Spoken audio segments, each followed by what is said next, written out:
Alright, welcome back to another E7 video. Now today we got Goddess of Victory DJ. I'm joking. But um I did not expect this unit to be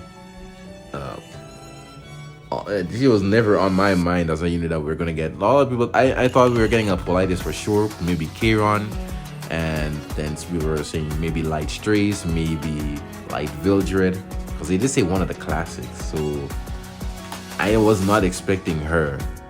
I was not expecting her, but we got the embodiment of DJ herself in the form of Lisette. Yeah, but let's not waste any time. Without further ado, let's get into Lisette preview. Under a new causality, the world shall be reborn.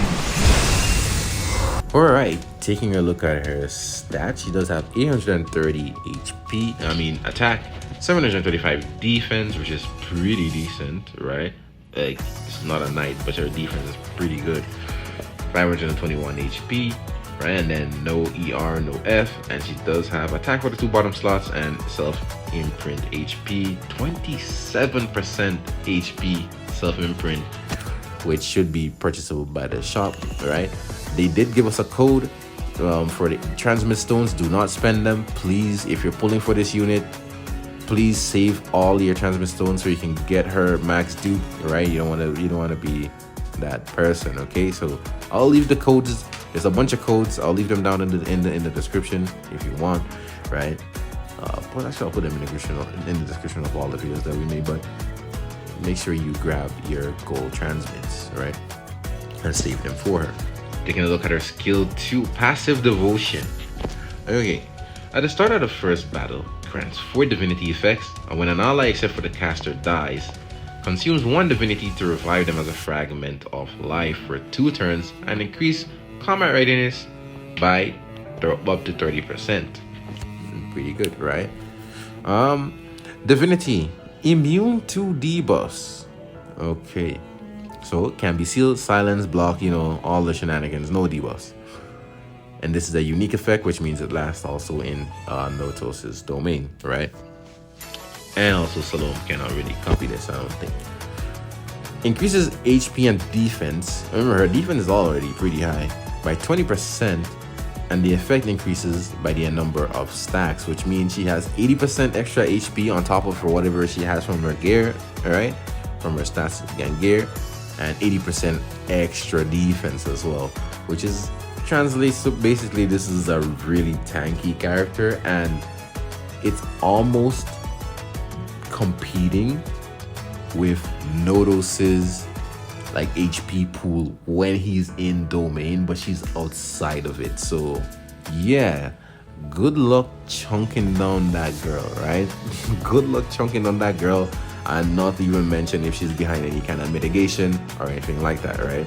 Or she has any kind of self-sustaining artifacts, right? We'll talk about those later.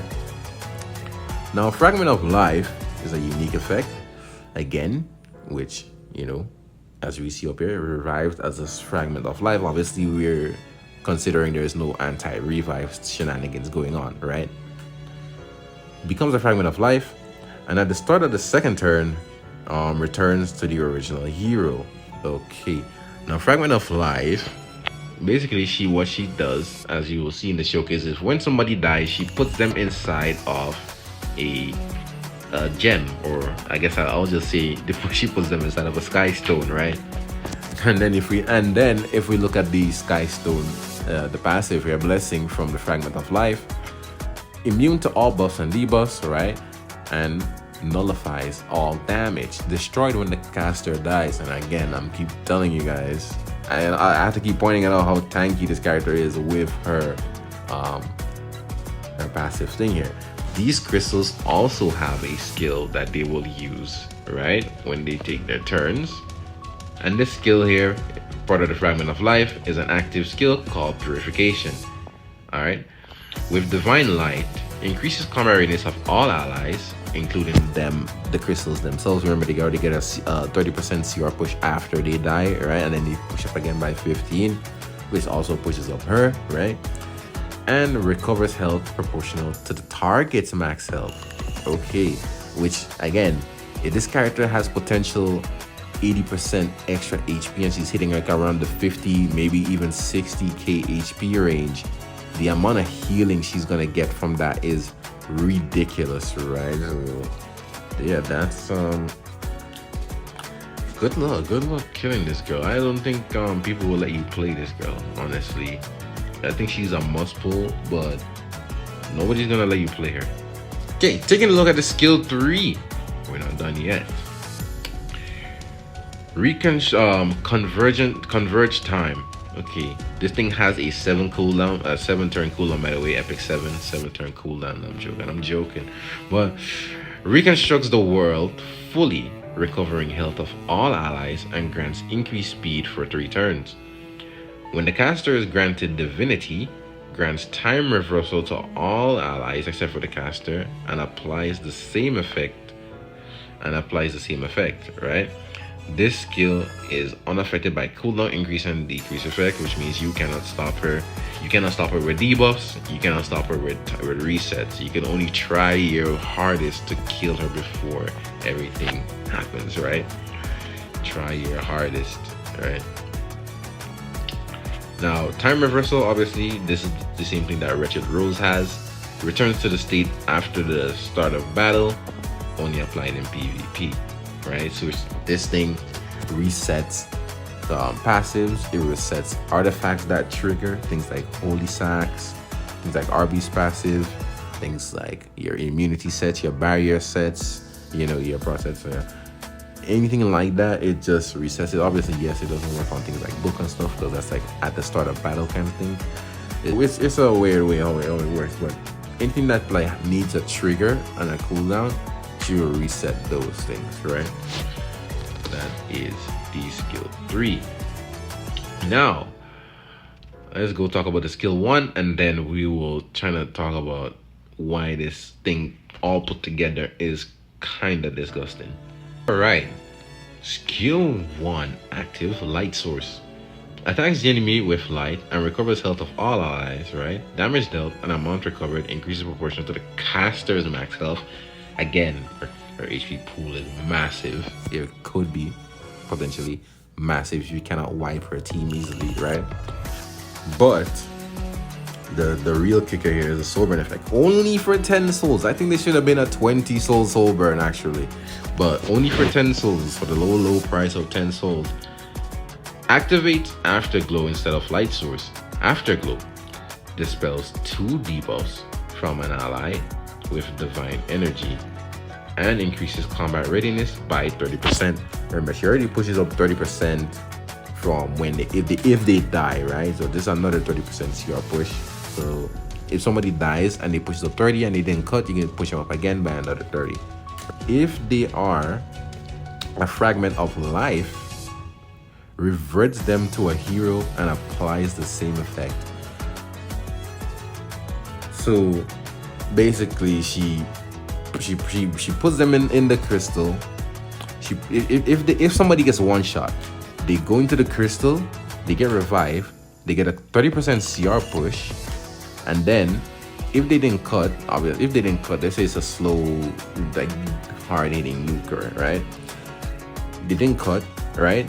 She will Swordsmaness one, take them out of the crystal, push them up by another 30%. Like, huh? What? She just instantly takes them out of the crystal and pushes up by 30%. Like, I don't understand. So that is crazy.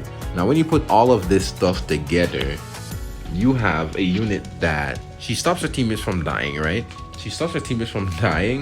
And again, this works also in Noto's domain, by the way. So if Notos tries to kill someone, this is what's gonna happen.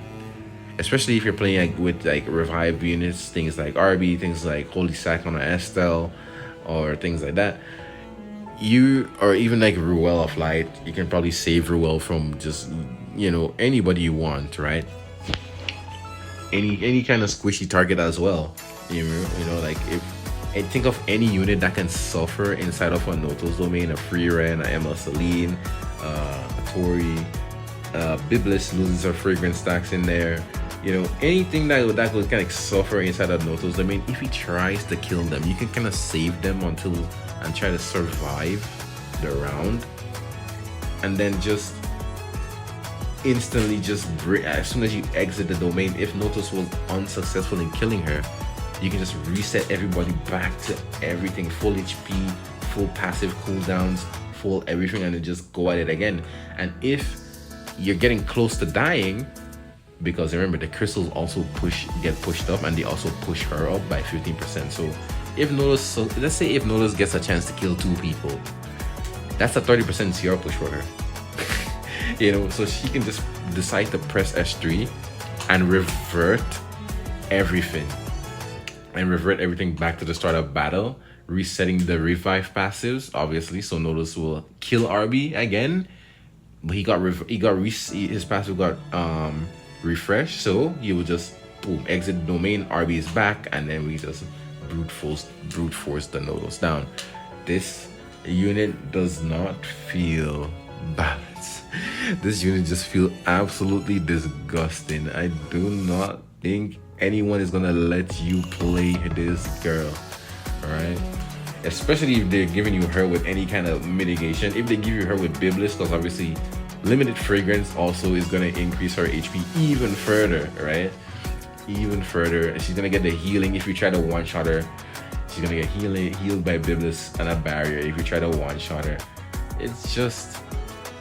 It's so crazy to me that they release a unit like this, but hey, there's a lot of damage in the game, so this is their way of dealing with the damage. And then now, this is where the scary part comes in, right? This is where I'm just talking here, but now this is where they will need to maybe as well increase damage as well, because Notos probably not one-shotting this girl because she has like about the same HP as Notos. So if she's behind any kind of mitigation, like I don't know if Notos is killing her in that domain. He will have to hard focus her, and if she realizes she's getting hard focused, she will just heal herself back to full. Just use her fragrance inside the domain anyways, and just bring herself back to full HP, and then good luck Notos. Take away all the she doesn't take away the injury on herself, but if there's injury on any of her allies, then she can, again, this a potential 50 to 60k, maybe even more unit that is immune to debuffs. She can fully heal everybody. I guess does she heal herself? I gotta look at it again. Yeah, she fully recovers her health as well, right? She just doesn't time reversal on herself, but she doesn't reset her artifacts on her things, but she does heal herself, right? So she will fully heal herself in the domain, right? And then you're just sitting there. She's just standing there menacingly, And yeah, I think this is a character people are not gonna let you play. So I don't know who you're gonna take out of your pre-bans, man. Somebody's gonna come out and she's gonna go in there. Who knows? But yeah, I hope I can grab a copy of her. I'm gonna be refreshing like crazy.